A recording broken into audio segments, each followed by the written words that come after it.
Welcome to Just Asia, AHRC TV's weekly human rights program. These are the headlines. Ganga Maya's health deteriorating in Nepal. Thai prosecution indicts activists for campaigning against constitution. Indigenous farmers shot in Philippines for claiming ancestral land.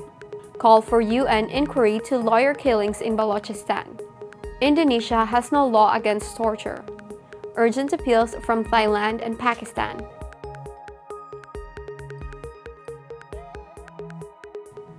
Welcome to AHRC TV's Just Asia. I am Julia Roblando. This week, Just Asia begins with Nepal, where Ganga Maya Adhikari, an icon of justice, has resumed her hunger strike on August 11th. Ganga Maya had suspended her hunger strike after nearly a year, when the Nepalese government committed to prosecute the culprits of her son's brutal murder. 8 months after the Supreme Court directed the government to take Chabilal Paudel, the main accused, into judicial custody, no further action has been taken. Krishna Prasad was brutally murdered by the Maoists at Chitwan in June 2004 while he was visiting his grandparents. His parents, Ganga Maya and Nanda Prasad, began a hunger strike asking for justice in 2013. Instead of justice, 22nd of September 2014 saw Nanda Prasad met with a painful death on the 334th day of his hunger strike, the first hunger strike death in Nepal. Nanda's body is still lying and waiting for justice at the teaching hospital's morgue in Maharajganj. Ganga Maya has become an icon of justice for the victims of Nepal's conflict era. She has been fighting for justice for over a decade, and her health is now deteriorating.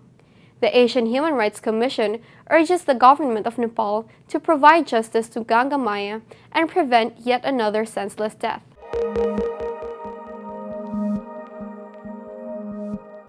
Next, the Thai prosecution has indicted the case against 5 defendants, including 3 members of the New Democracy Movement, 1 student activist from Maejo University, and a Prachatai reporter with the Provincial Court of Ratchaburi for exercising their freedom of expression and campaigning against the draft constitution. The public prosecutor has further asked the court to revoke the right to vote of the defendants for 10 years, in accordance with Section 61 of the Constitutional Referendum Act.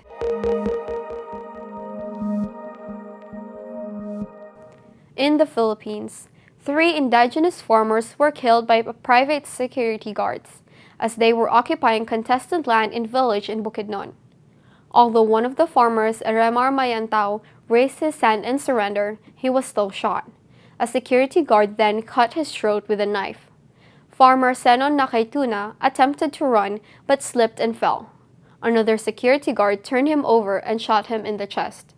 According to witnesses, the guards replaced a weeding bolo in Nakaituna's hand with a 38mm gun. Rojan Sumina was killed after being hit on the left cheek and forehead.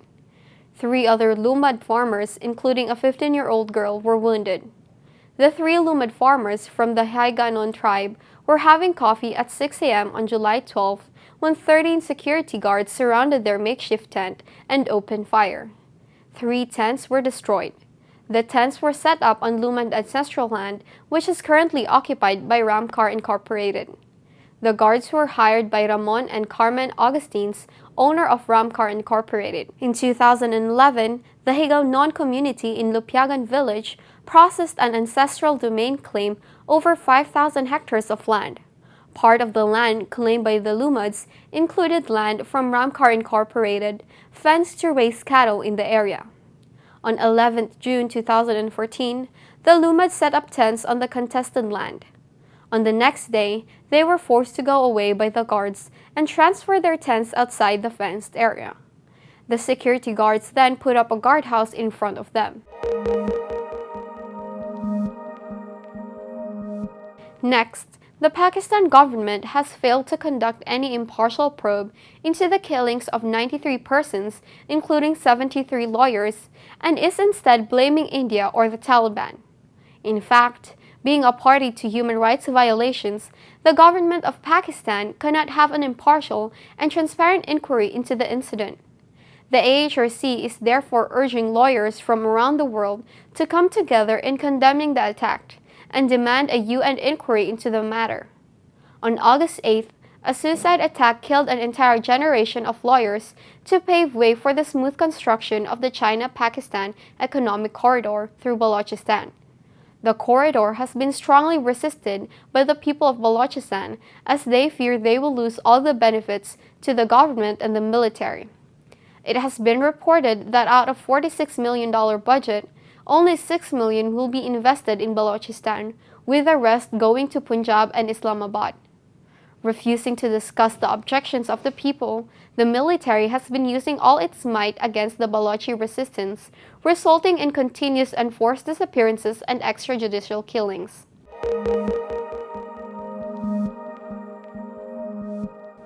Moving to Indonesia. The country's penal code does not recognize torture as a crime, and there are no other laws on torture either. As a result, torture is becoming rampant.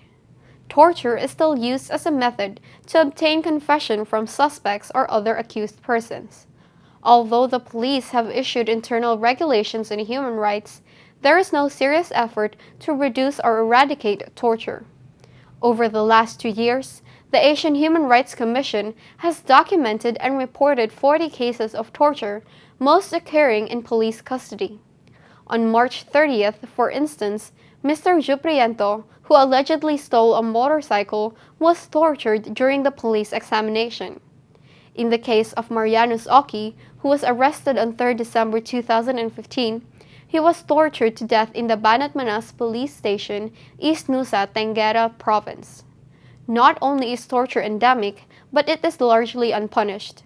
The few cases that make it to court result in light punishment. 4 police officers were sentenced to 3 years imprisonment earlier this year for torturing to death Mr. Suharli. While the court judgment recognized that the victim's death was caused by torture, the judges were not brave enough to levy a heavier sentence to the 4 police officers. Torture remains a serious problem in Indonesia. It is needed serious effort from the government, in particular law enforcement agency, to avoid torture and punish torture in every circumstances.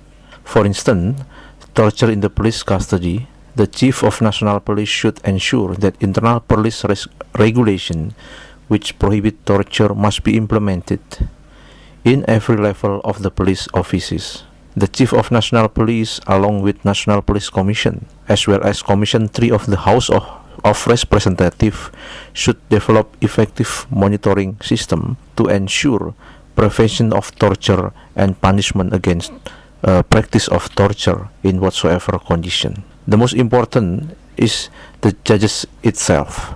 In some cases, the judges ignore that the confession of the defendant or suspect obtained by torture. Though the defendant told the judges that he or she was tortured during the police examination, the judges will not take into consideration due to lack of evidence.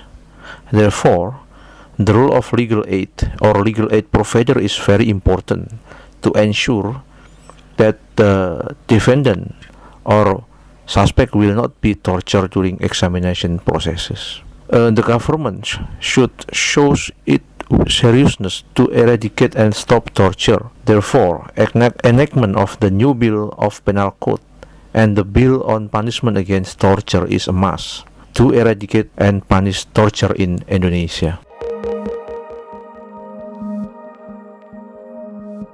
Finally, the Urgent Appeals Weekly features 3 cases from Thailand and Pakistan.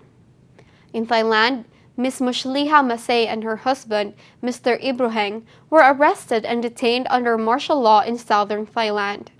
The couple, both authors, were arrested by a joint police and military force on August 12 at the Talo Kapur beach. The authorities later conducted a search of their house and collected some items from there.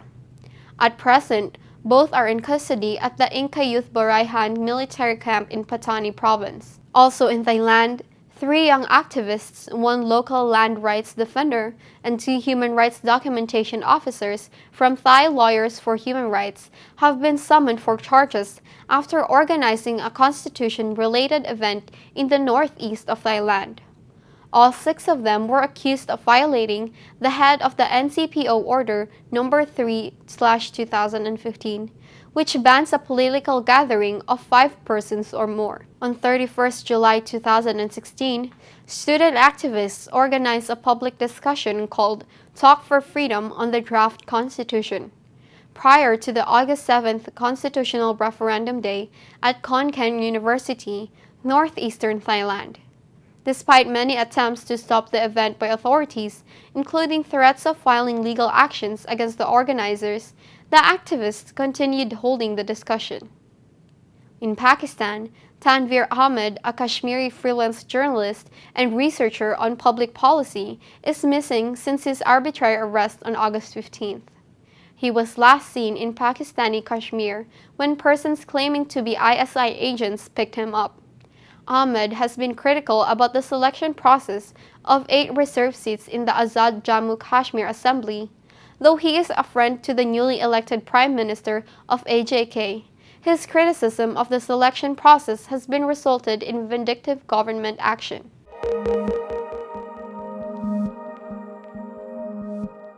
That is all for this episode of Just Asia. For more on these and other issues, please visit www.humanrights.asia or www.alrc.asia/justasia. Thank you for watching and see you next week.